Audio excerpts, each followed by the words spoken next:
Oh, baby. Ladies and gentlemen, we are live. PSR is excited to present to you Last Call, featuring your boy, the Pimp Slap POD, Mike M.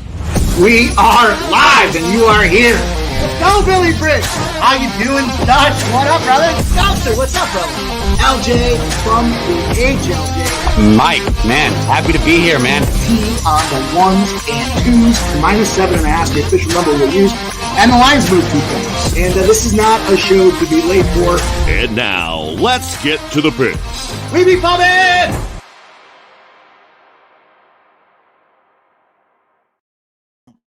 Warms my heart every time we see the intro. I get fired up. And I got to do my best tonight to make sure we keep the voice lubricated. It was a big Monday. And the end results weren't the big Monday, but there's a lot of streaming, a lot of fun, a lot of drunken debauchery, and the voice is once again paying the price. I think there's a little bug in the air as well. So trying to get it right here. Can't give you guys the plays if I can't speak. So we got to make sure to be cognizant of voice management here, voice usage as I get on some of these streams. But shout out to everybody. It's Last Call. It is Tuesday, December the 12th, 6 p.m. Eastern. You know what that means. You're at the right spot with Pub Sports Radio, trying to find those last-minute looks to get away to cook these books. And, we're going to rebound after last night's efforts. Not a lot of fun. I'll tell you what I don't want to do. I don't want to come in here and talk to everybody about a tough day, but you do it long enough, it's going to happen. And, it's all about how we rebound. We put the work in. It's disappointing to come up with some of those results. I was just talking to T backstage. I said, what's funny is we got that same game parlay in the Bucks game. Nothing that made it the Last Call. So, hey, you know what? Cashed on it nonetheless. Pub Sports Radio, part of the sesh, and we made that thing cash. And then we talked about the Levi parlay, but it wasn't official. It cashed. It was a good spot, but hopefully some of you guys listened and didn't just look at what was being given out there as well. But shout out to everybody that's here. I see you guys ready to rock, and I'm ready to rock as well. It's Tuesday. You know what Tuesday means. That means we bring in our guy, Billy Briz, to cut up the hardwood with us tonight, talk about the props and the plays to get you paid. We got Tuesday. That means it's tea time, baby. We're going to have T come in here and give us a couple of plays as well. I always get excited to share the screen with my boys. I like what we're doing collectively as a unit. And that's going to make it a lot of fun. We got a big week ahead. We got a new UFC segment we're going to bust out into later this week. And we've got our guy, LJ from H-Town, coming back tomorrow. So the week is lining up nicely. It's going to be a ton of fun. We got a Thursday NFL live stream as well. But here we are, Tuesday, and we have to enjoy each of these days one by one because next thing you know, it's Saturday and there's no more Last Call. So let's get into this thing here. Loopy says, what up, clan? Appreciate you being the first guy in to comment. Loopy Smoking Mirror says 1 bourbon, 1 scotch, and 1 beer. That's what's up. Oh, yeah, that sounds good to me. Just McAlvey there with the stacks POD. He likes Anthony Davis under 25.5 points. And he's kicking ass, man. He's 5 games over that 500 mark. Now he's got a nice little winning streak going. EQ says, Last Call. Ian Shaver says, shout out. Yeah, I can't. I want to do it, but I'm going to be settled down for every time I do it one time, I lose 2 days on the back end. So,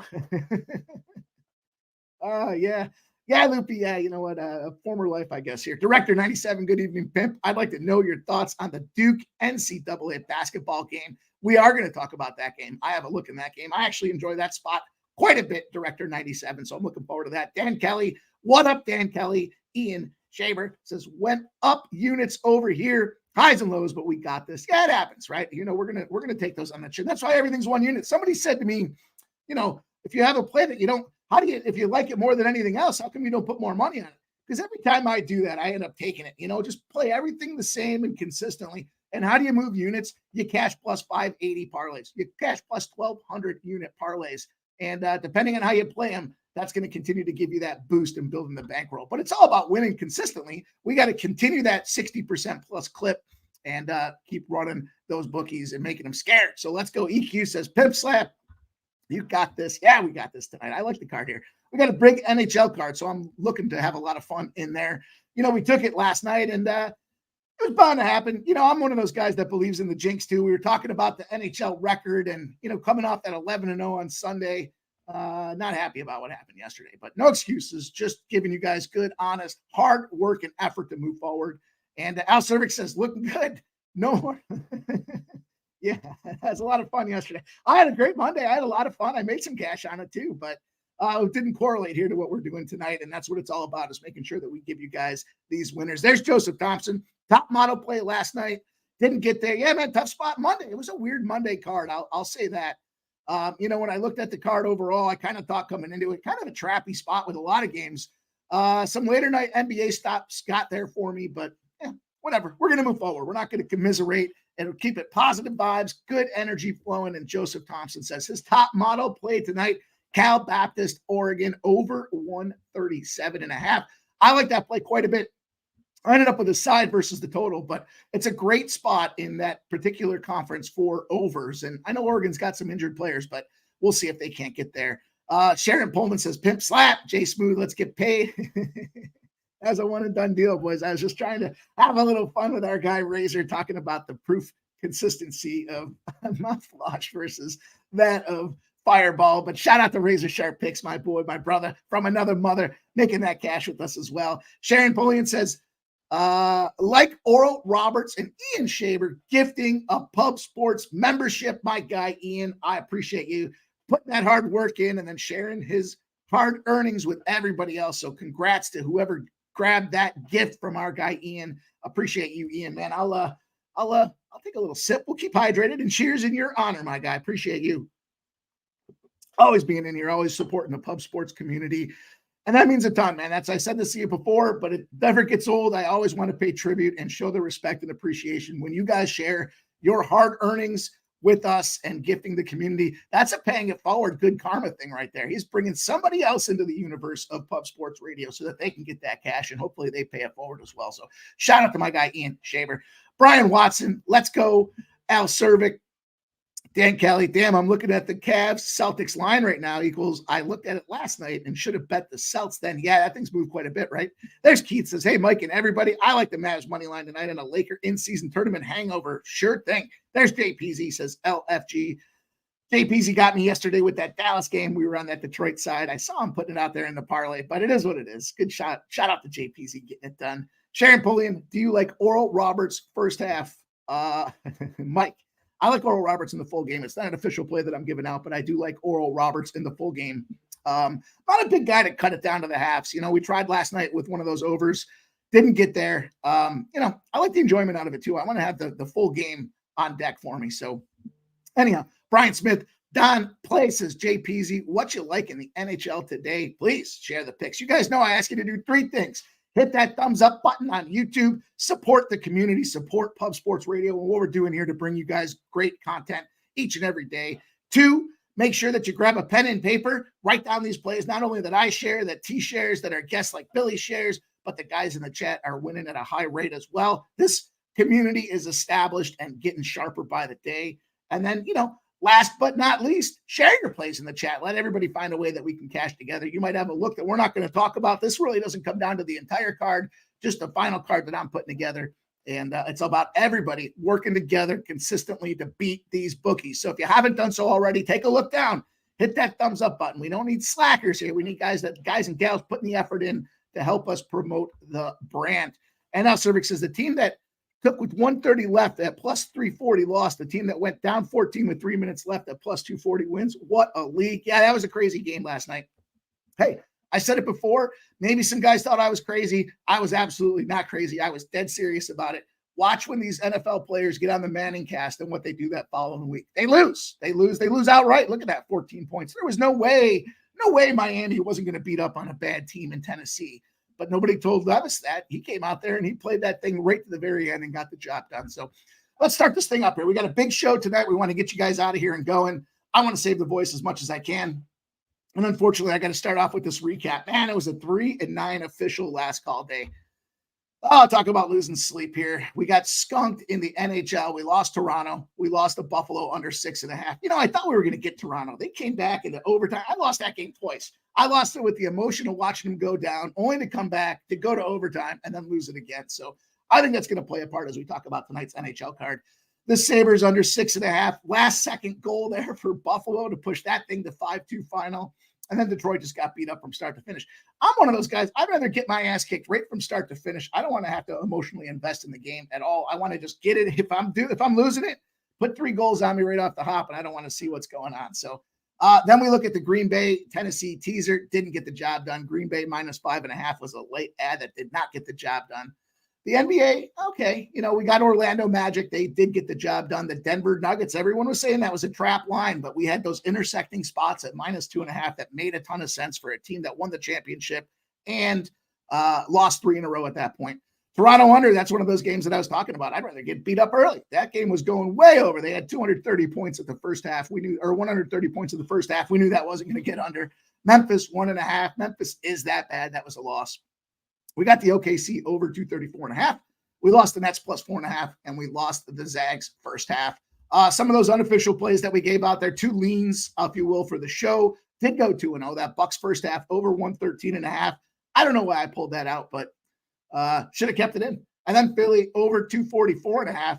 I don't know why I pulled that one out. Should have kept it in. We did go 2-0 there, and we got a couple of those parlays. But that's going to do it for yesterday. We're going to move on. It is what it is.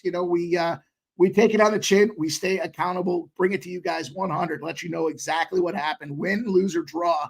We're not hiding. We're doing this thing publicly. Everybody can see what's going on. And accountability first and foremost here. Al Cervix says, get some tea with honey in you, brother. Yeah, I don't think I have either of those. I don't think I have tea or honey. So that might be the play. And then Loopy says, I was yelling last 5 minutes of the Leafs game. It's a fun game, but nothing fun about taking it out. The Chillis says Booker 2 threes and 5 rebounds parlay at -107. Jay Peasy says Leafs can F off.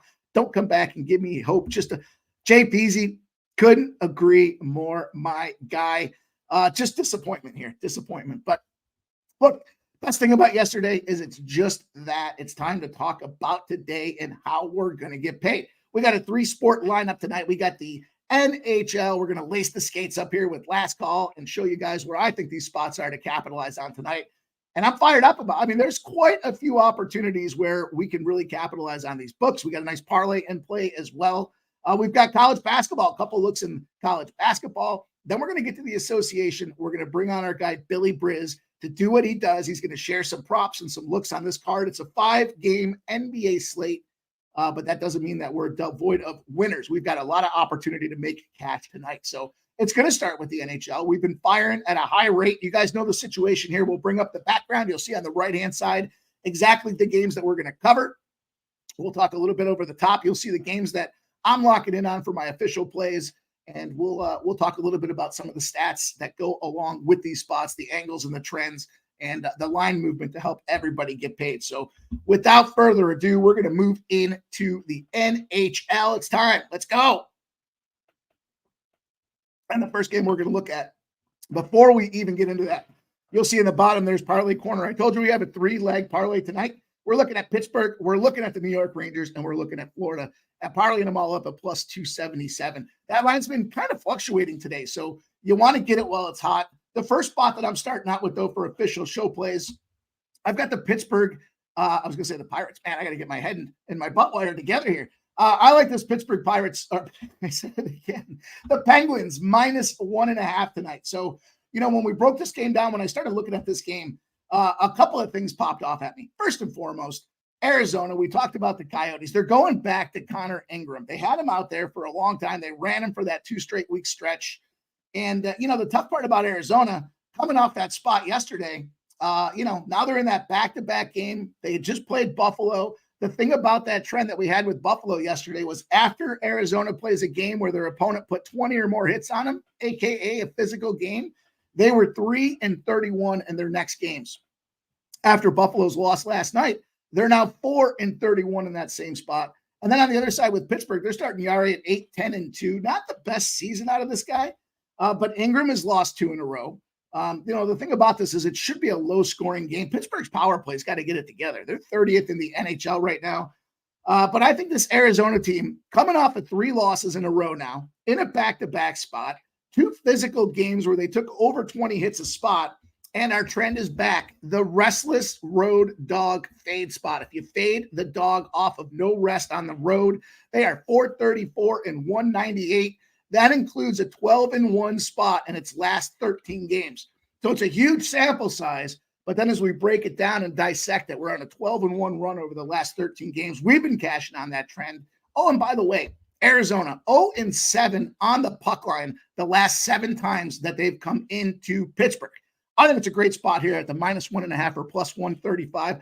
I know the situation, we're looking at Pittsburgh not putting a lot of goals in. They're just not scoring. They've lost 4 in a row as well. But I think it's a good get-right bounce-back spot. Arizona playing 2 physical games in a row on the road, continuing this road trip with no rest is a bad spot for Arizona. I think Pittsburgh can catch them sleeping at +135. We're going to lay the puck and a half, and we're going to rock on to the next game. JPZ says Penn scored 3 goals in the last 3 games, and today win by 2. Pats. All right. Well, that's why we talk about the numbers. That's why we talk about the angles. That's where we make our money, because at -1.5, -110, we're too late to that one, JPZ. But that's okay. Everyone's got their opinion. I appreciate you guys sharing it. And a low-scoring team, they're not going to continue to score low forever. And I think this is a good Arizona spot to get it done. So let's move on to the next spot. Next game we're going to talk about here. I'm going to this New York Rangers in regulation. So, I talked to you guys about what happened on Sunday, the huge NHL run. One of the spots that jumped out for me was a little parlay. It was the New York Rangers -1.5 and the under 6.5. So the Rangers coming out there and winning that game by 2. Why? I'll tell you exactly why. And we have the trend alive again tonight. We've got all this cash pumping in on the Rangers, and it's going. It's continuing to move in their direction. That -1.5 +150. I switched this one up, though. I think this is a lower scoring game. I also like this regulation spot. Kind of look at what's going on with these 2 teams right now. First and foremost, with the Rangers, they're starting Shesterkin, right? Igor Shesterkin's back in net at 10-6. And then on the other side of things, they're starting Martin Jones for Toronto. Toronto is in backup goaltending mode because they lost Wall. That was their starter. They brought their relief guy in yesterday in Sorokin. Did not go the way they wanted. They had to expend a ton of energy, both physically and mentally, to come back in that game just to lose to the Islanders, and now in a travel spot. This is that restless road dog factor that we talked about just a minute ago with the Pittsburgh game. 12-1 in its last 13. Unrested opponent. This is a specific trend for the New York Rangers. Keep an eye on this one. When they have an opponent that comes into town that doesn't have rest and just took an overtime loss, the Rangers are 10-1 straight up, and they're winning by 2.45 goals a game in those spots. That's what gave me the confidence to take the Rangers on Sunday at -1.5. That situation fit the mold again. They went from 9-1 to 10-1. The under also 3-7-1, and it's going under by a full goal. So the fact is we got 6.5s out there right now. I wouldn't be mad at anybody that wanted to jump in on it. When they played the Kings, it was +450. I looked at it now. The New York Rangers -1.5, under 6.5 for the Kings was +450. Guess what it is against Toronto now? It's +350. Almost like the books know that they're going to take a beating on this one here. Again, unrested teams off that overtime spot in general are 13-41, losing by 1.5 goals. But for whatever reason, when they come into the Garden, the Rangers lace the skates up tight and go out there to get it done. That's going to be the second leg in the parlay on the money line. I went with regulation in this one. I don't know that they win this one by 2. Yeah, Loopy says this game screams overtime. I'm just not entirely confident with that. I'm going to go with the regulation spot. It was a cheap -110 for me. Not to that spot where it made my eyes pop out of my head and say, wow, plus, I would have liked to see it at plus money. But the fact is, I'm not going to lay -175. This line opened up at -132 and has skyrocketed since then. But for me, the play is going to be the New York Rangers in regulation. I love this this double angle spot where you got the road team coming in with no rest off an overtime loss. And the Rangers just show that they beat up on those teams that are kind of chasing their own ass. And I think that's what we see tonight with this Ranger spot. So let's keep it rolling. Next game we're going to talk about, we've got the Detroit St. Louis Blues on deck. Great spot, in my opinion, for this one here. We got Ville Husso starting for Detroit. He's 8-4-2. We have Jordan Binnington on the other side at 8-8-1. I think this is a weird number when you look at it. Jordan Binnington's not been playing very well in his last number of games. And, Detroit on the other side of things, kind of in a weird position themselves. We talked about this yesterday. They had no Larkin, no JT comp here. We took the shot with Dallas at +180. It was a big spot. I'm not going to be one of those guys that says, oh, I'd have played it again. I mean, it was +180. It lost. I wouldn't play a loser again if I knew it was going to be a loser. But now add to it that Perron is suspended for Detroit on top of Larkin, on top of JT comp here. That's now 3 dudes that are out of their key lineup. On the other side of things, though, Binnington has let up 8 goals on 72 shots. He just lost to Chicago in his last start. But the fact is we've got Detroit coming off a blowout loss to Dallas, 6-3. That game showed 6-3, but it felt like it was 10-0. We've got the restless road dog angle again, 12-1 in its last 13. Also, this is one that we've been kind of piloting and talking about the last couple of shows as well. When Vegas lays a line for a team between minus 120 and minus 170, and that team has exactly 2 days of rest, that's kind of the expected win factor. Minus 120 to minus 170. Your favorite that they figure is going to get the job done with 2 days of rest are 38-16 in the NHL. Oh, yeah. And by the way, when you're in that same line between minus 120 and minus 170, and you're home against an Eastern Conference team if you're a Western Conference opponent. So a Western Conference team in that line between minus 120 to minus 170, that's home. Playing the East is 16-4. Out of 20 games, the East just does not match up without that rest spot going into the West, and it's a loss margin of 2.1 goals a game. So there we go. We've got a spot that just says, St. Louis Blues to me up and down. The problem that I have with St. Louis is I've caught a couple L's on them. They just haven't scored when I expect them to score. In this case now, because of the chemistry factors that are going on, specifically with Detroit, with the guys coming out of the lineup, coming off of that unrested spot, a lot of check marks for me to take another stab with St. Louis. It's a low price, and I think Binnington's better than what he's been doing the last couple of games. It's definitely an opportunity for him to bounce back. So I like the St. Louis Blues to be the third official single play in the NHL, but obviously you'll see the parlay down there as well. What up, Jacqueline? Good to see you in here, rocking and rolling with us. Happy holidays to you. Andrew G. Come on, St. Louis, I need you. Me too, Andrew G. Philly Eagle Flyer says Blues, first period, both teams to score. I wouldn't be mad at that. I could see that happening. Let's go. Chris Max says New York Rangers team total over 3.5. Not bad, bad either. Loopy says, got Jones in net for the Leafs. Yeah, Martin Jones. He's an interesting character, that's for sure. He did make some big headway the last time around, but he was in a backup position where he made 9 to 10 saves. So it'll be interesting to see what goes on here. But let's keep it rolling. We got our guy Billy coming in shortly. We got a lot of card to get to. Want to make sure we cock this thing up and ready to rock. So you'll see it. Here we go. Taking this Flyers team. I know they're red hot right now. I know everyone in the world's on them, loves what they're doing, and they think it's a good price.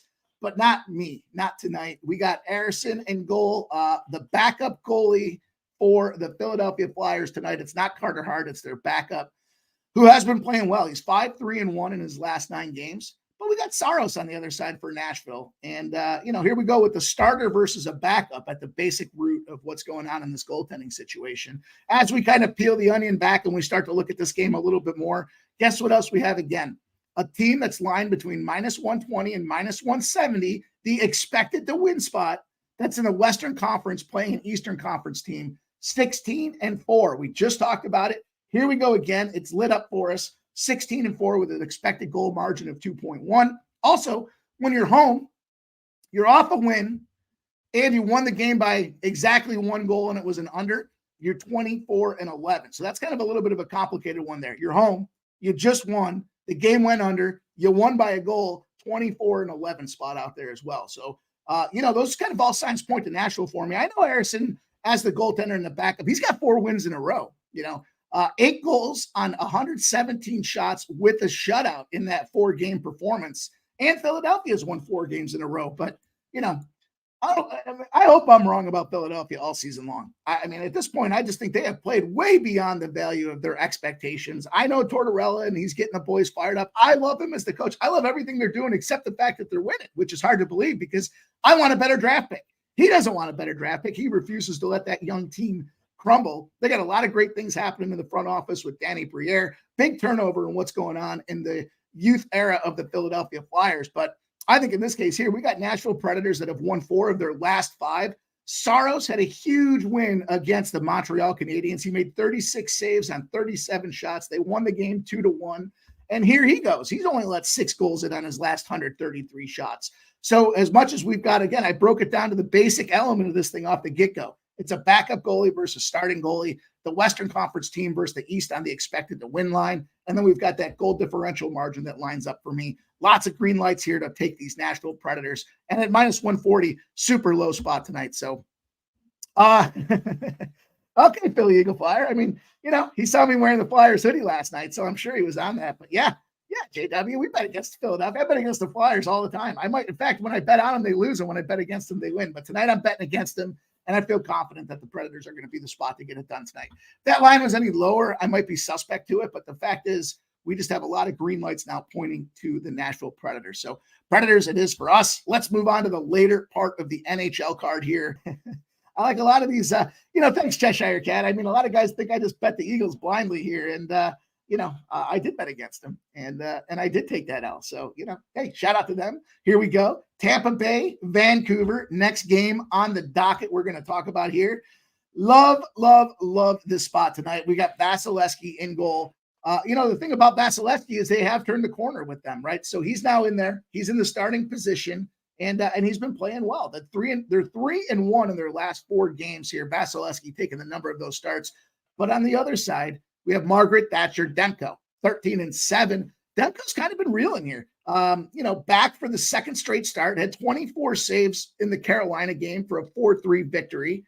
But third straight under 88% game, third straight sub 88% game for Demko. So last 11 games for Demko have not been a honeymoon. He's 6-5. He's 88.7% saving, but at a -120 spot as a small home favorite. Guess which angles are triggered again? If you've been following the show, if you didn't just jump in, you're going to know that when you're the expected to win team between -120 and -170, you have 2 days of rest, you're 38-16. Oh, and guess which other trend's alive again here as well? When you're the expected to win team in that -120 to -170, you're hosting an Eastern Conference team and you're in the Western Conference 16-4 as well. Another spot, Vancouver, -120. Vancouver's playing way too well to be in such a low price spot. And I think this is just a good opportunity where, Tampa's kind of had that kind of come about, that resurgence of things moving. And, with Vasilevsky coming back from that, was it a lower back surgery that he had out there? But I think it's an opportunity. I think, revenge for the Canucks dancing. Rod Z says it. There's our guy, Rod Zawacki, in the chat. And he would know. I mean, that's his land up there. And nonetheless, I think this is just a great spot. Again, Western Conference teams have it hand over fist against the Eastern Conference teams when they're hosting them now. Long term, does that mean that the Western Conference is going to end up winning the NHL? Maybe that's a spot where you can look at those future bets. I'm not a big future player, but does the West end up taking down the East? Probably. It shows that the East doesn't travel well. And if you think about it, kind of what's been going on with the NHL over time here is there's been a recent uptick in those Western Conference teams. They did some realignment a few years back. They had Vegas, they had Seattle. Now they've got more later games as well. So the body clock is really wreaking havoc on those NHL players, even if they're up there on that 3-game circuit between, Calgary, Vancouver, and Edmonton. They're still not finding a way to get it done. And it's showing in the numbers again with that 16-4 run. So we're going to lock down the Vancouver Canucks. One of my favorite. I like this entire NHL card, but I would say that is definitely one of the more favorite spots for me tonight. And with 134 plus, guys, if you haven't hit the like button, that's all I ask you to do. Well, I ask you 3 things, right? 1, hit the like button, show the support, show that you're following along and you like what you hear. 2, grab a pen and paper and write down not just what I shared, but the chat. And then, of course, the third thing, share your plays in the chat and shout out to everybody that's been doing that for us already here. Chris Max says spreadsheet play of the day on Vancouver. Everybody's on Vancouver. I mean, that's fair, but Vancouver, the line's moving in Vancouver's direction. You got to think about the reason the number is where it is with that low line now is because of Demko and Vancouver's performed in their last number of outs. So, I think it's a fair price to pay for Vancouver right now, slight favorite, and give me them Canucks. Let's keep it rolling. Next game we'll talk about here, and I got to pick up the pace here. I know our guys back there ready to rock and get to the association with you guys. I looked at this Florida Panthers game. So it's the third leg of the parlay. I'm not going to not talk about the game because, just to throw it in the parlay here, but I was looking to Florida. I like the Panthers to win this game. When it comes down to it, let me see if I can pull it up. Did I even get into it? Yep. We've got Bobrovsky in goal at 13-6-1. We got Dackert on the other side for Seattle at 3-5-6. Starting goaltenders galore, but there's a couple of trends that I originally wanted to jump in. I just think it's a little too pricey for me to pay for Florida. I looked at the regulation spot, but with some of these trends that I was looking at for Florida themselves, 2 of 3 games have gone to overtime. That's the home dogs with 1 day's rest versus an unrested team that's off a win are 48-105. So that supports a spot to play on Florida. Also, when you got the 3 games in 4 days scenario, they're 1-12 in their last 13 spots. Again, another fade on Seattle. It's just a pricey spot for me to pay. When I talk about those 2 trends there with the home dog and the 3 days and 4 game scenarios, 2 of the last 3 in both of those spots have gone to overtime. So I say that because I didn't want to take the -1.5 to keep the juice down. I thought about the regulation, but the fact is overtime is very much a viable player. So third leg of the parlay for me for justification behind why it's in there. I just want the money line. Just give me the better team to get this job done. In this case here, I'm going to take those Florida Panthers, and we're going to keep it moving. Next game on the hop, and we got to keep it rolling. Winnipeg, San Jose Jets. Big spot to talk about here. Love me this over spot tonight. This is just a great opportunity, I think, to take for. You got two teams that are, really in a difficult position right now. You got Brossoit starting for the Winnipeg Jets. He's 3-2-1. Then on the other side of things for the Sharks, you got Blackwood. Blackwood's got to come to the game with suntan lotion on the back of his neck because that red lamp just keeps burning the back of that thing on the guy. He's 3-11-2, handling an 89.5 save percentage. Brossoit coming off of a stellar performance against Carolina, 42 saves on 43 shots for that guy for the 2-1 win. San Jose has scored 5 or more goals in their last 4 games as well. So San Jose is firing right now. Do I like the number at +185? Sure. I like it quite a bit, but I just think the Winnipeg Jets have a lot going for them. The thing I don't like about the Winnipeg Jets is Kyle Connor is going to be out of this game tonight. So very difficult spot for him. But when we look at Blackwood, I just talked about what he's been doing in goal. What he's not doing in goal is saving pucks. He's got 10 goals on his last 56 shots. Terrible, terrible performance. And the number that I backed with this one here is the Vegas flu spot here. When you're off a road game in Vegas and you come back home, the over has hit 36 times out of 43 times that we've tracked it. 36-7. The over margin is 1.5 goals. In fact, they're getting 7.6 on average. It's gone over 7 of the last 8 times that we've tracked that. Vegas coming back from the Vegas spot as a home team. The over is the play I like here. And I think the goaltending matches up. I think Winnipeg could probably go out there and win this game like 5-2. I know a lot of guys will probably guys and girls will jump in on San Jose saying the price isn't right. And that's fine. If it's 5-2 the other way, then I'm fine with that too. I just want the over. I want to see scoring in this game. And that's going to do it for us when it comes to the NHL. I had one last play I was thinking about, but it's a little early for me to jump into this one with Edmonton and the over. So let's go. Let's talk about college hoops here. We're going to keep it moving, and then we got our guy ready to rock with us. So let me jump in on this. Let me lubricate the pipes here and get things moving in the right direction. Couple games here, couple looks for you guys here in college hoops here. College athletics tonight. First, I started off with this. Let me cue up these numbers. Let me change my gears here. The sip of water threw me off a cycle. Threw me out of rhythm, but that's okay. We'll get back to it. So we got Georgia Southern. Georgia Southern +31 is where this line opened up. It's moved to 34 points out there right now. 72% of the bets, 79% of the cash on them Tennessee balls. And maybe it makes sense. The under opened at 148, now 145.5. 72% of the bets, 82% of the cash on the under, and it's rolling under. So the books are suggesting that this is going to be a lowly scored contested game. That being said, though, Tennessee's gone over their last 3 games in a row. They had a big win against Illinois. They took down George Mason handily. They lost to UNC, but there was 192 points scored in that game. I didn't want to touch that total when it comes down to it. I looked at this other side of things here. I see we've got Georgia Southern. Georgia Southern just took a loss to North Florida, certainly not their finest hour. They lost to Jacksonville, 81-79 as a half-a-point favorite. Not a good spot for them. And they got beat down by Michigan State. So why am I looking at taking a team that's not finding the score sheet and finding a way to win? A 0-9 Georgia Southern team against a 6-3 Tennessee team? Because when I looked at this thing and I started jumping into these numbers, the biggest number that jumped out to me, when you have an SEC team that's playing with 1 to 2 days rest, they're 8-20 against the spread in that next spot. This very much fits this Georgia Southern model. The thing that jumped out to me, though, is the line. So out of 28 games played in that short rest period, the average line that we're seeing is 15.9 points. The teams are only winning in the SEC by 12, and now we're sitting here looking at 34.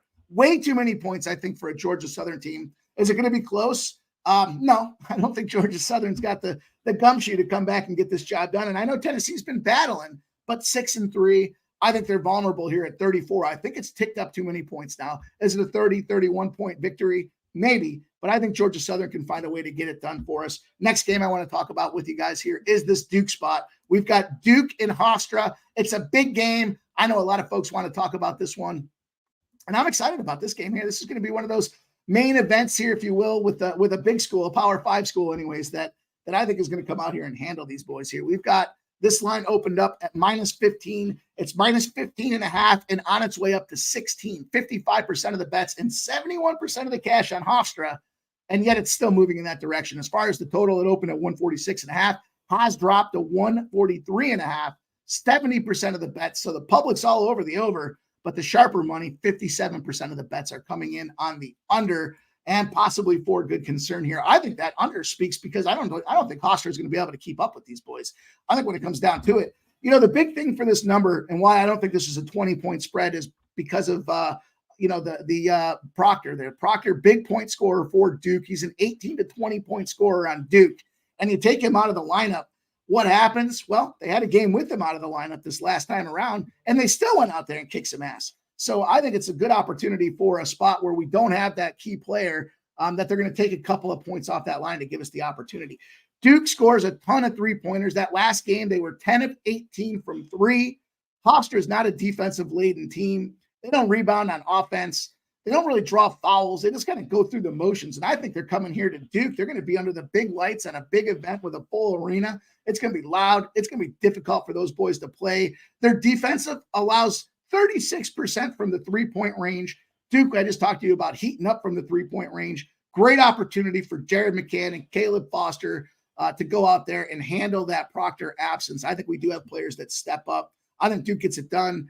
The fact that it's dropped or that it's moving in the direction for us, even though everyone's on the other side, kind of validates the thought process I had there. And the last game I want to talk to you guys about, Cal Baptist, Oregon, another big spot out there. I know our guy in the chat, Joseph Thompson, likes this over tonight, and he's been firing gas for us. And I certainly don't want to step in the way of that over. But the spot that I looked at for me on this one was taking the opportunity for Cal Baptist. First of all, unproven road team. They've only had one big road game, but they did handle that road game. They didn't just handle it. They won comfortably and confidently. Let's look at the totals in this game. We got Cal Baptist opens up as 13.5-point dogs, 55% of the cash and 69% of the money on the Cal Baptist side. It's dropped a point. So 12.5 is now the number, and it's continuing to move down. We're starting to see 12s out there as well.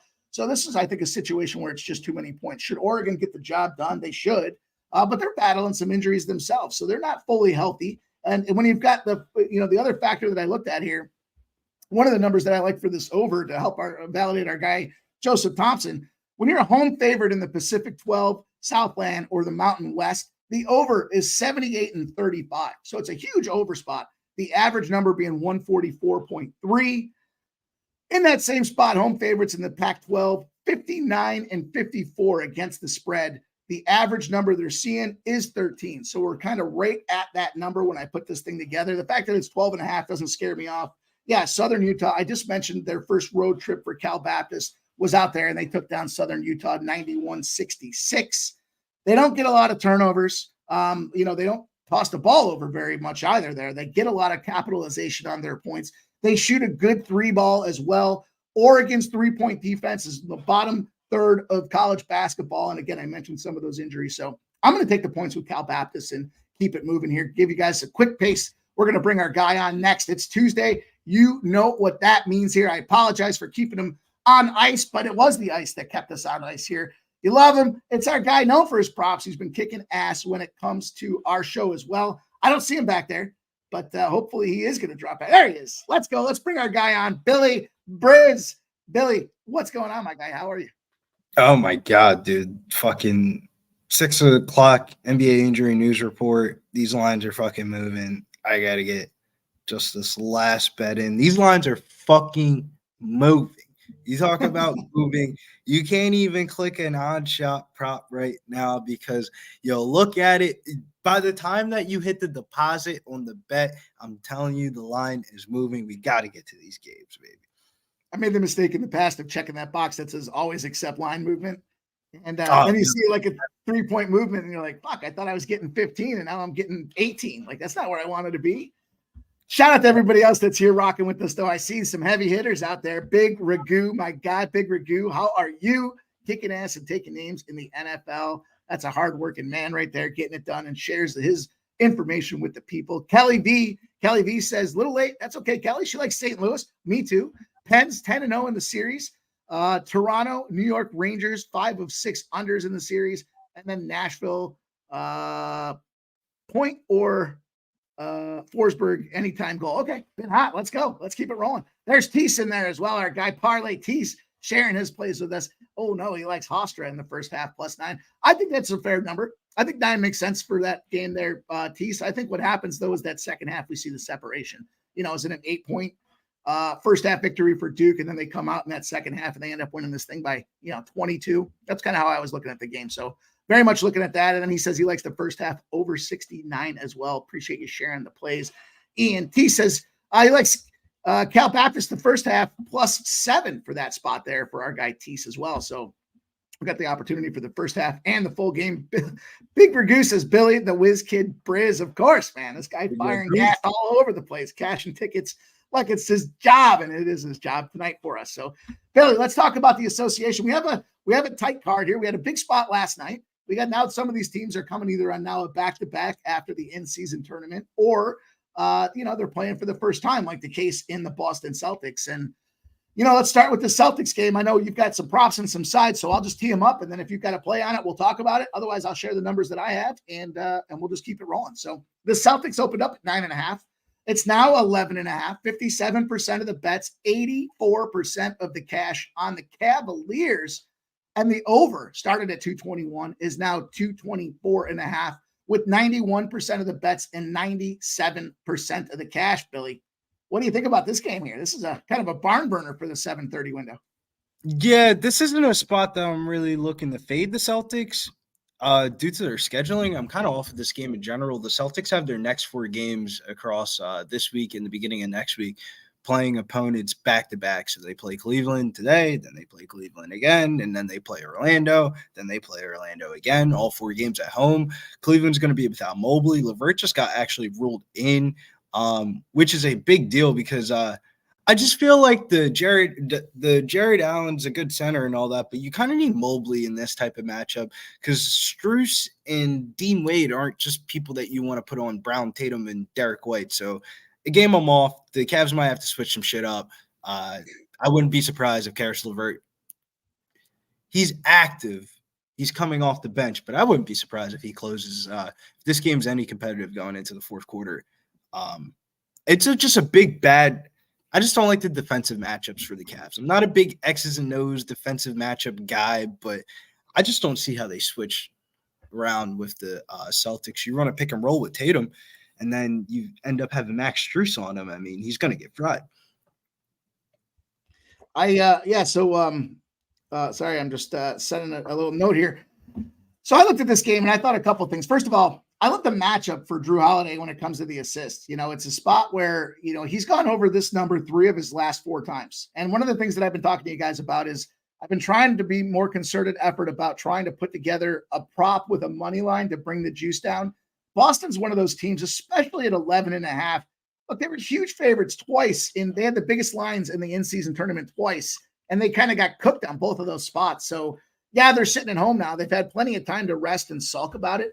I like the lean of Boston starting in the first half at -6.5. Well, we see just like the Bucks, they're a team that comes out there early, and then at the end of it, they end up finding like getting bored. They kind of start playing their other players out there. They go deeper into the bench, and then the gap gets closed. And I wouldn't be surprised to see Cleveland cover the spread. But I like the spot for Drew Holiday. He's got capable ball makers in Jason Tatum and Jaylen Brown that can go get the job done. And if I parlay that with the Celtics just on the money line, it's a +105 spot. So I got the guys average with ball-capable players that should want to go out there and score, put it together with the Celtics money line. I don't care about the spread. I just need them to win the game outright, and I expect him to. It's a +105 spot for me right there. That is an official NBA play for me.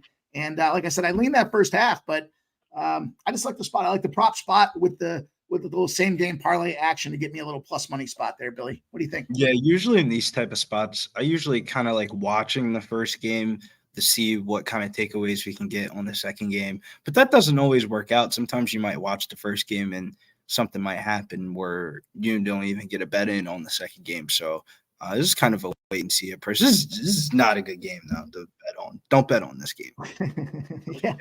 I mean, 11.5 just seems stupid. And I get it. Like the Celtics are sitting around angry. Are they that angry though? I mean, when you're a Boston Celtics team that's supposed to win the East, you're not sitting there, greedy and upset at the fact that LeBron hosted the trophy. You're probably laughing at LeBron saying that guy won't even be in the playoffs is what I'm thinking. And now it's like, all right, let's get to work. It's time to get serious, and let LeBron have his moment. But now the real guys are going to come out there and start playing some hoop. And I think as much as 11.5, one or the other thing here, Cleveland either covers this spread or the Boston Celtics end up blowing them out by like 30. And I don't think that 30 is more likely to happen. I think we're going the other direction. So let's move on. Let's talk about, speaking of LeBron James here, LBJ, the LA Lakers, the Dallas Mavericks.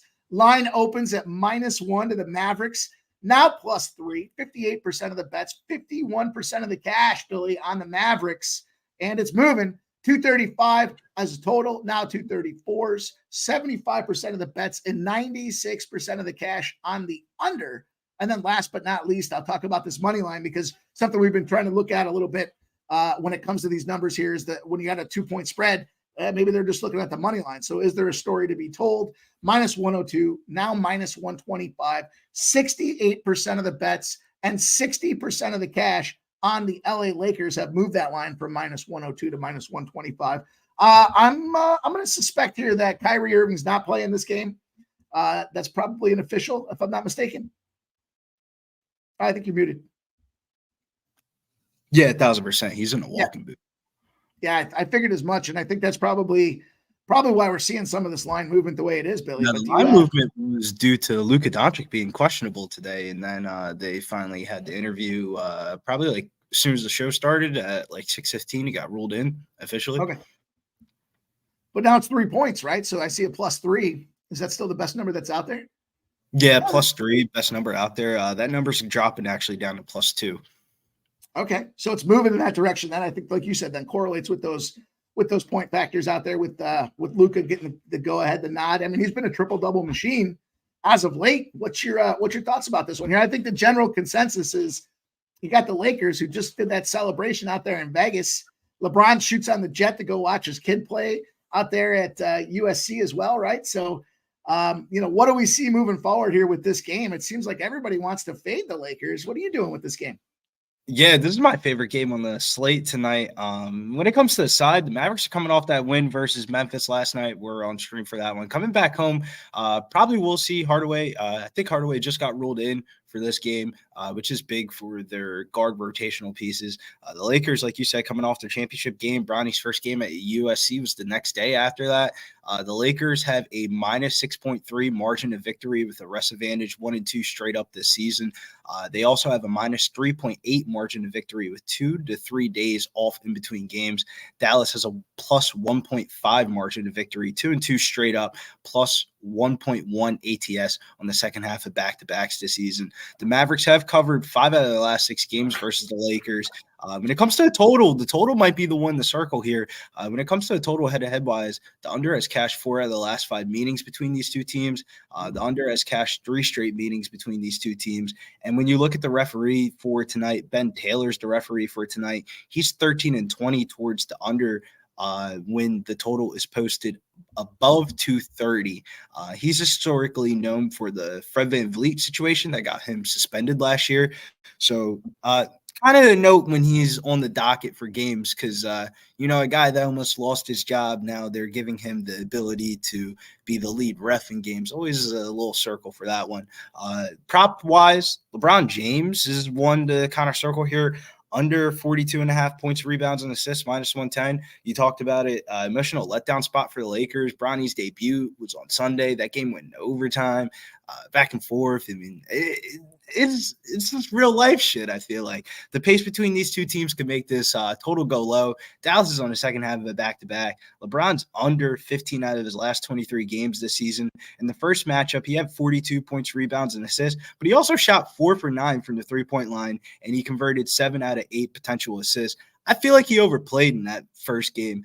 He's only averaging 37.7 points, rebounds, and assists on the road with a drop in three-point percentage and assists when he goes off to the road. But the way I want to get in on this game here after all that is Dallas Mavericks first quarter money line -102. I want to isolate this Lakers fade spot specifically to the first quarter. Luka usually plays the entire first quarter for the Mavericks, 12 out of 12 minutes, and corresponding for the Lakers, Davis usually plays the whole entire first quarter for the Lakers, but LeBron usually subs out 8 minutes into the game. So if Davis could be questionable first half of a back-to-back, maybe Anthony Davis only plays 10 out of 12 minutes.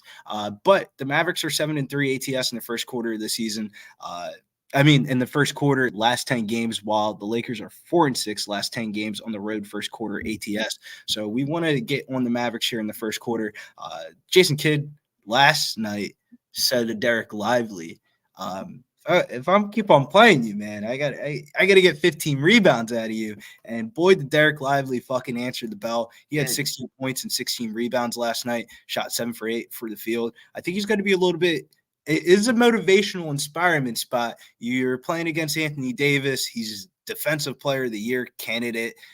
The Lakers are just coming off that big win. I think the rookie Derek Lively is going to be the reason why we cash this first quarter. I think he's going to be active around the boards, holding down Anthony Davis to a reasonable number. And the Mavericks, they have Jalen Hardy coming off the bench. He's been a hot hand for the Mavericks. Dante Exum's been getting it going.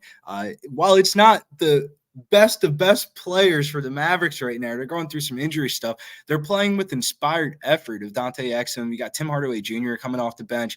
Curry's in the lineup. Man, I like the Dallas Mavericks here in the first quarter. When it comes to a full game spread, it does concern me that the game last night that we're watching on stream, the Mavericks were up by a lot. They put in their bench guys. The bench guys fucked it up.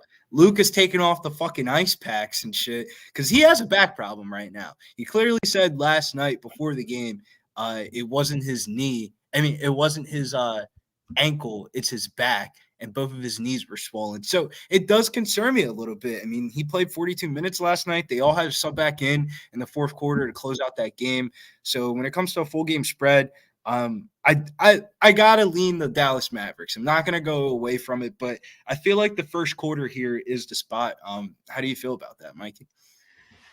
Yeah, I don't have a lot of success when I break the games down, but I like when I start dissecting them like that. I like the spot though. I think here's the thing that happens with Lakers. They win the championship game. I love the in-season tournament. I thought it was great. I'm 100% supporter. I like the courts. I like the jerseys. I'm a fan of all of that stuff. All it does though is it puts two things. One, it puts a target on your back now because teams are going to want to come out there and beat the in-season tournament play. And it kind of makes you a little bit of a, these guys that took it serious and were celebrating, popping bottles and all that other shit that goes along. I get it. You won your championship and good for you, but you didn't win the championship. So I think it gives a team that's playing them in the Dallas Mavericks a little bit of motivation to come out there and kind of sting them real fast, right? So I like that first quarter look because I think, you want to come out there and bring your best on them.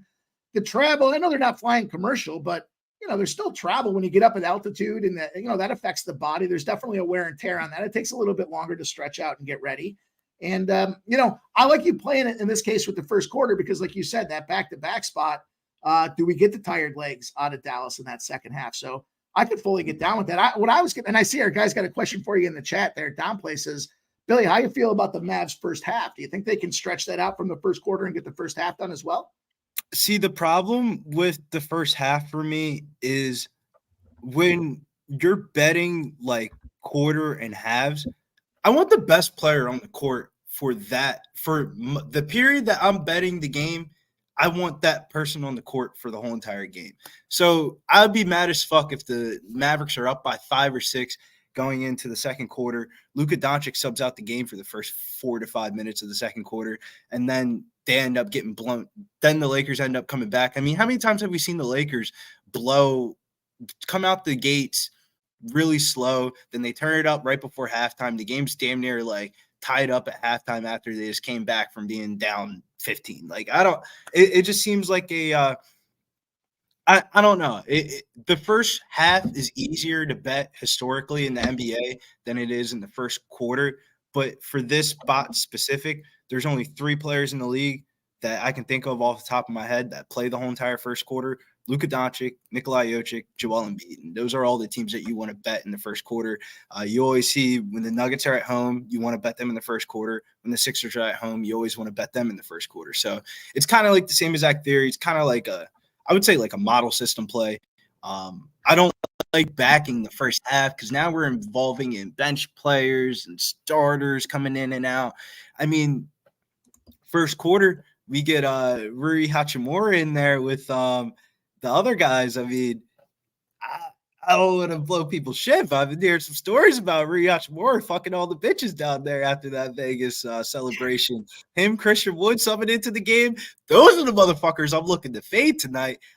Maybe LeBron James wants to play good because, I mean, his son just got done playing. Maybe that gives him inspired legs. I mean, LeBron's always going to be focused. So, I mean, LeBron's not really the fade. It's the Anthony Davis with the limp hip. He just went off for 42 points and 20-something rebounds in the championship game.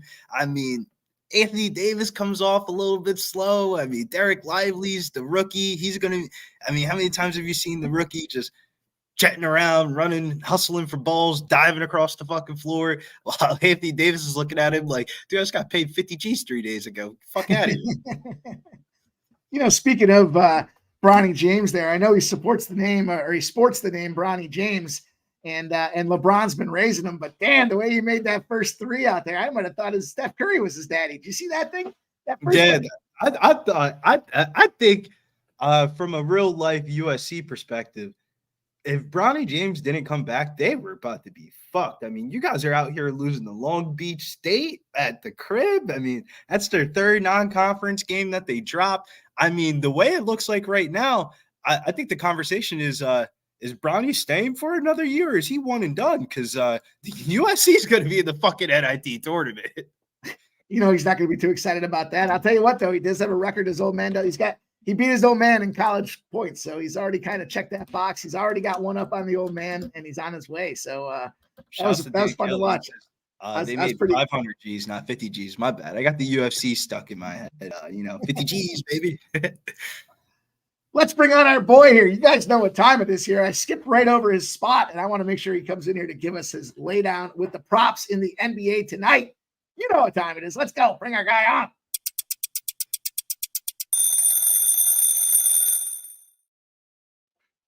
There he is. What is up, guys? How are we all doing today? The face of the show is front and center and ready to rock and roll here tonight, guys. It's tea time. It's Tuesday. We got Billy Briz. We got T giving us them looks, T. I think I gas bagged right through that Cleveland-Boston spot for you. So I think you had a look at that one, if I'm not mistaken. Yeah, man. I'm not on too many sides. I'm not really on any side today. I'm kind of looking at these prop spots and some of these unders. Boston, I'm looking at the Mitchell under in points, under 26.5. Boston is top 4 in defense against shooting guards. And going on the road in Boston, I'm looking for maybe Garland to have a big game, but maybe nothing too big from Donovan Mitchell. Probably get matched up with, Jaylen Brown, Jason Tatum, Drew Holiday. So he's probably going to get the toughest matchup from Boston's defense.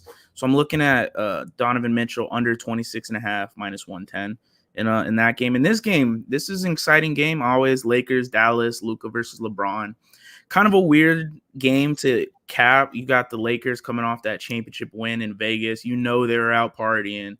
They were getting fucked up in Vegas. And then you got Dallas coming in off of back-to-back. Luka was questionable up until about an hour ago. And what I'm looking at for this game is the under in the PRA for Luka. Luka is historically not very good in back-to-backs. In back-to-backs, he's 4 for 37 on the overs on his points prop. And Lakers have actually played point guards pretty well recently. I would not bet no Luka Doncic under tonight, man. I hate to cut you off, but I cannot endorse this on the screen. A Luka Doncic under. I can't. The number right now sits at 32.5, and Luka in back-to-backs has gone under in the points in 9 straight. Just going by the trends, and the PRA right now is at 51.5.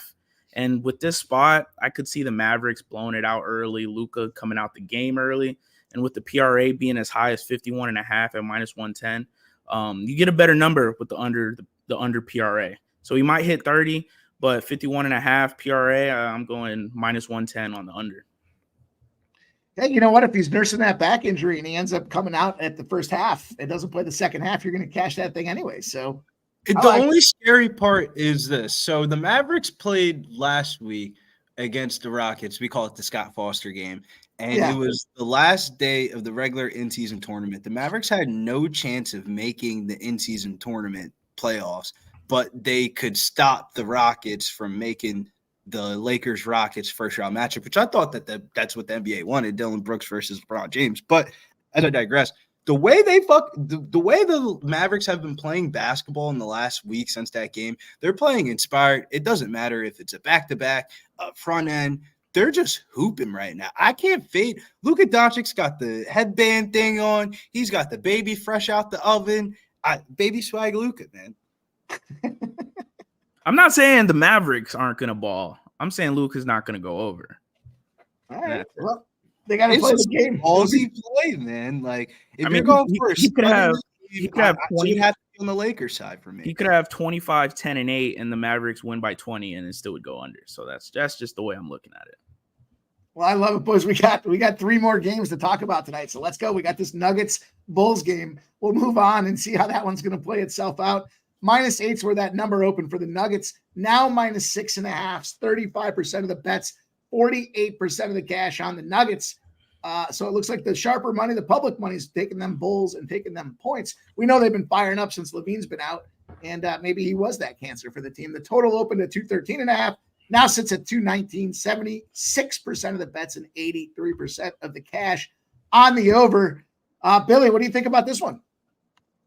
Yeah, I actually ended up getting to the betting window with this one. I thought it was going to be with Nikola Jokic triple-double. I mean, that one's out there for the taking, +145. No Murray for this game. In games without Murray, Jokic is averaging 29.6 points, 13 rebounds, 10.5 assists per game over his last 3 seasons versus Nikola Vucevic.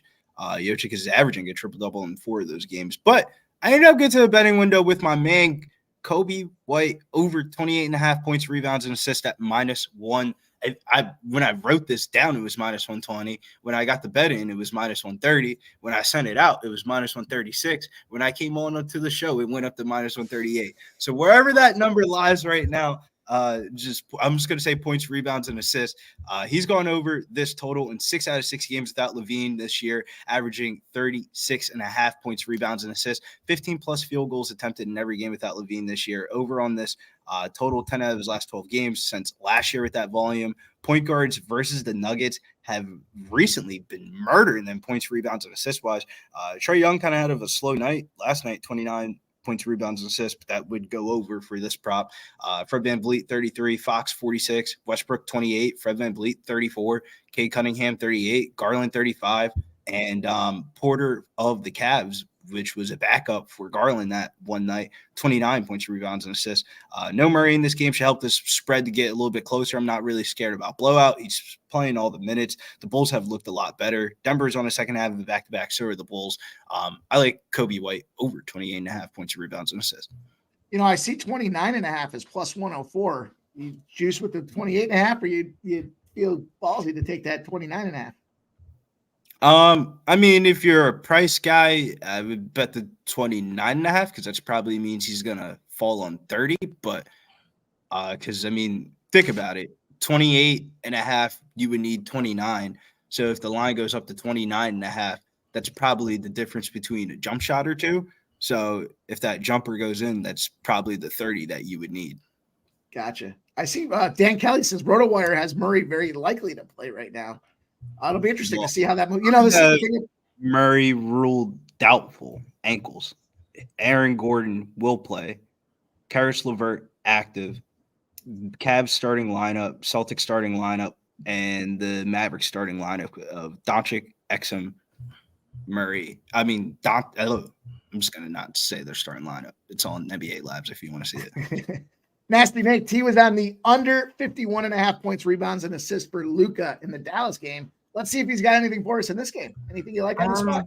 Nothing really stood out a bunch. Shout out to Chicago. They've been playing a lot better recently. Probably has to do something with Levine. You know, I think they're 4-1 in their last 5 since Levine has gone down. They took the Bucks to overtime. I cashed the +11 on them yesterday. not really that confident to cash them against the Denver Nuggets. I think that's a different level as of right now. But Kobe White, I do like that Kobe White spot. I got on Bovada, you got Kobe White at 20.5 points at -104, and he's been going over 20 points in the past month consistently. So that might be a spot I go to. Nothing else really stands out for me, but if I were to pick a spot right now, I'm probably going to get to the window with is Kobe White over 20.5 points, -104. Yeah, we've been cashing. He was part of our same game parlay yesterday. And, our guy C-Mac said it last week.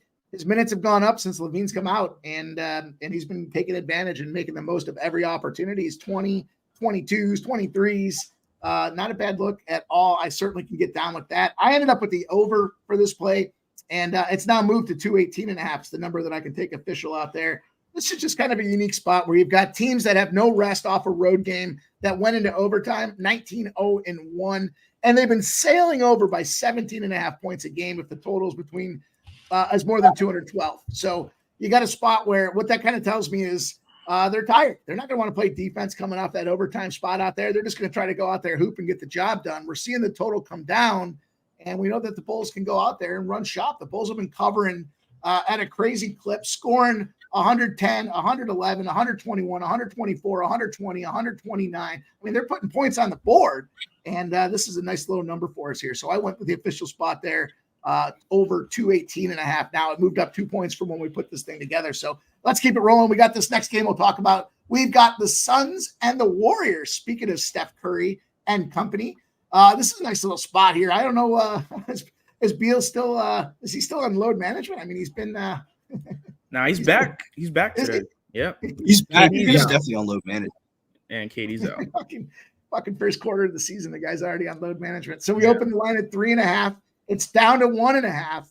52% of the bets and 84% of the cash on the Suns.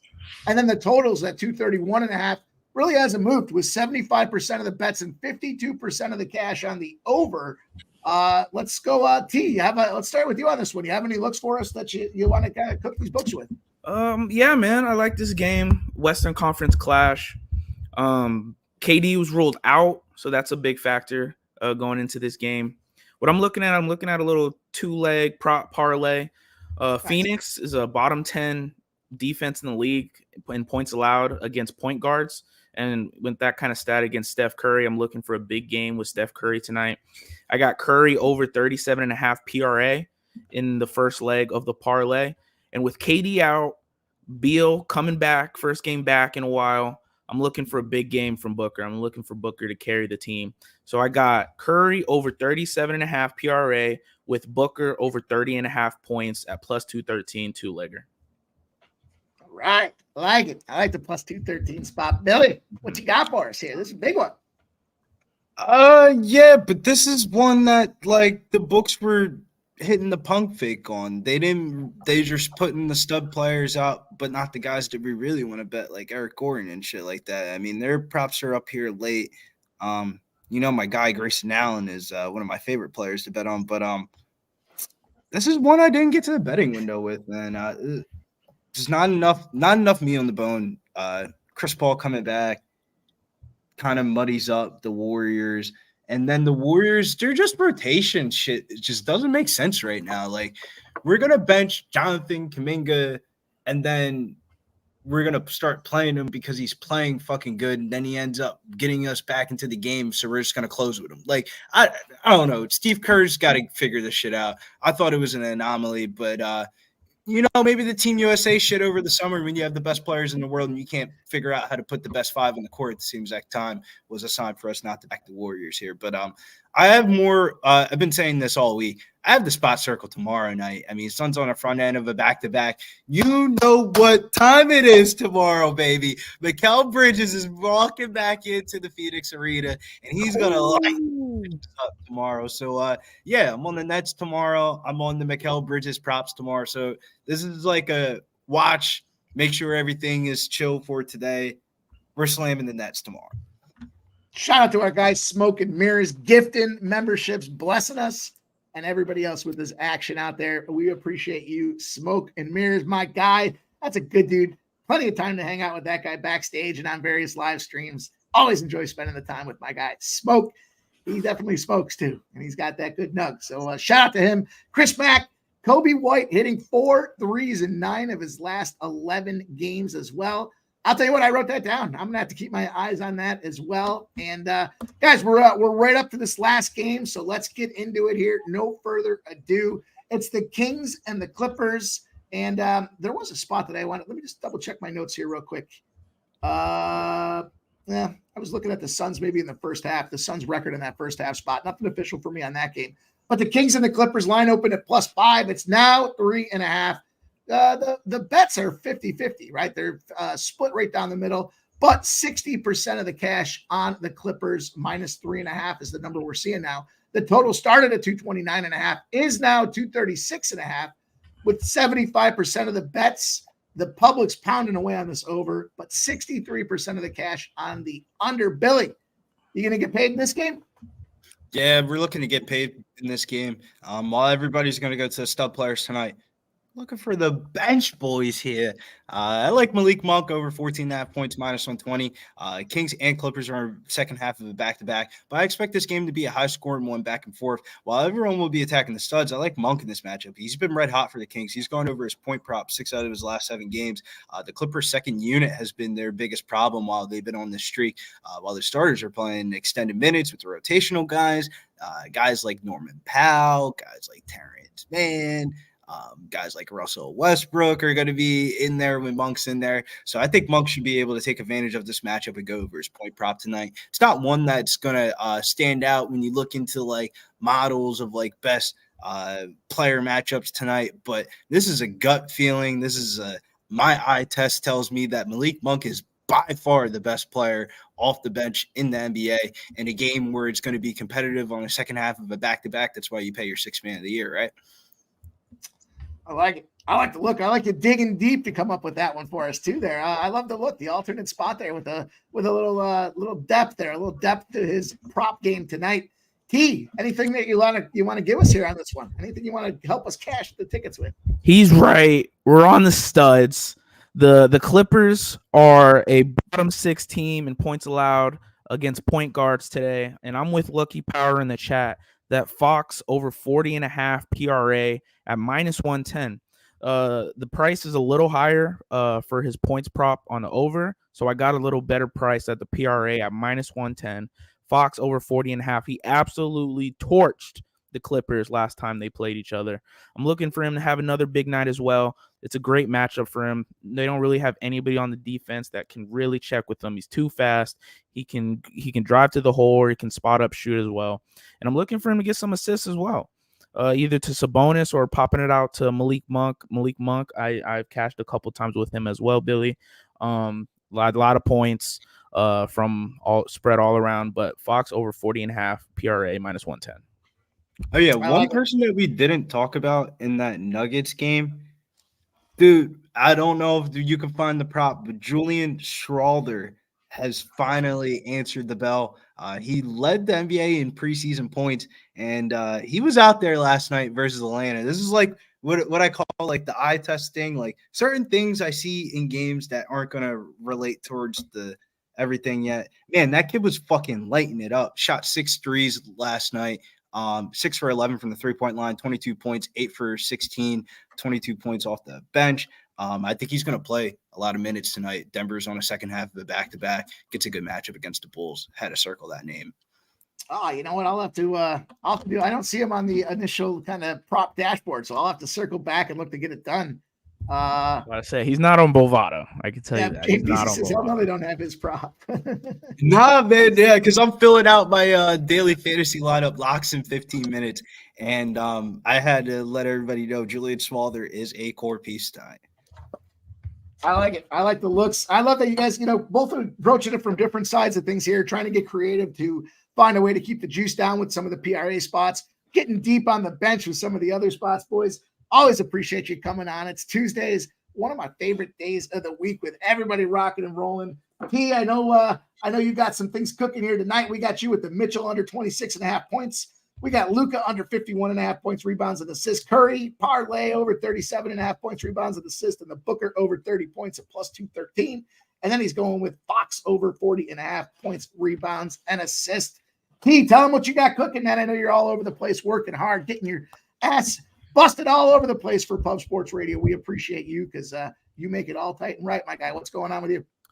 You can catch me on the sesh every Monday. You can catch me back here behind the scenes with Mike M. Last call. You can catch me on the Saturdays with the boys and the UFC stream. Big UFC cards this weekend. Last UFC pay-per-view of the year. Colby Covington is about to get his ass whooped by Leon Edwards and Still, and that's where you can find me. My God, team, appreciate you dropping in and giving us tea time tonight, baby. Giving you guys a little bonus UFC look as well. And then Billy Briz, our guy extraordinaire, prop master, Tuesdays comes out to hang out at Last Call, giving us his looks for the goodness of his heart. We got Dallas first quarter spot. He's got Kobe White over 28.5 points, rebounds, and assists. And he went with Monk over 14.5 points. Billy, what's cooking with you? Tell everybody what you got rocking this week here and where they can find you. What's coming up next? I know you're a busy, hard-working man. What's going on? Yeah, we're making America great again over at @GettingBills_ at Twitter. And we have @BillyBriz DFS on IG. You already know what time it is. Paddy Pimblett fight week, baby. Last time Paddy Pimblett went inside the fucking cage, I got canceled on Instagram for about 2 months, and the dude ended up signing to fucking ESPN. So joke's on me, right? But as I digress, big Paddy week, big fight week. So you got to stay around on the social medias because there's always nuggets to be had. You know, sometimes you don't get the full meal. Maybe you just get a couple of nuggets that get you over to the next spot, right? My guys, make sure if you don't know already, Pub Sports Radio hosts a free contest every Saturday. Shout out to my brothers, 1 and 2 of the last 3 weeks. And, they get it done for free, boys and girls. All you got to do is go on, register, and put your picks in, and you can follow along with the MMA experts as they go through and do the tremendous live streams on Saturdays. Having a lot of fun. Last big one of the year. You don't want to miss out. And speaking of not missing out, I appreciate everybody not missing out on Last Call tonight. Every Monday to Friday, 6 p.m. Eastern time. The gang showed up and represented. Dan Kelly, Jay Peasy, Truth Teller, Lucky Power, Chris Mack, the whole squad, Don Play, Jacqueline in the house, Smoke and Mirrors gifting a membership. Of course, EQ, the squad representing. What else? We got Ian Charber, Dan Kelly, Brian Smith, Ramon Scott jumped in this chat here, says Smoke Show as well. Ricky Bobby. Benny Mion had under 24.5 for DeRozan prop out there. I love you guys throwing these props out there. There's more than one way to skin the cat. We're going to skin that cat together. And it all comes down to you guys coming in here, rocking with us, sharing your plays in the chat. Without you guys, we have absolutely nothing. Means a ton. If you haven't done so already, get in the green, $4.99 a month. Become a member at Pub Sports Radio. 8 p.m. Eastern, Jimmy the Bag. Troy Torrance are going to break down this NFL card, giving you guys that first look using that database Troy's built out there to try to help you guys find those early angles and line spots to cash them NFL tickets. If you haven't done so, again, make sure you go check him out. Hit that like button on YouTube for us. Help promote the brand. We're trying to grow this thing. We do this on the real every day, and appreciate all you guys dropping in, man. We'll see you guys all tomorrow. Same time, same place. Last call, baby.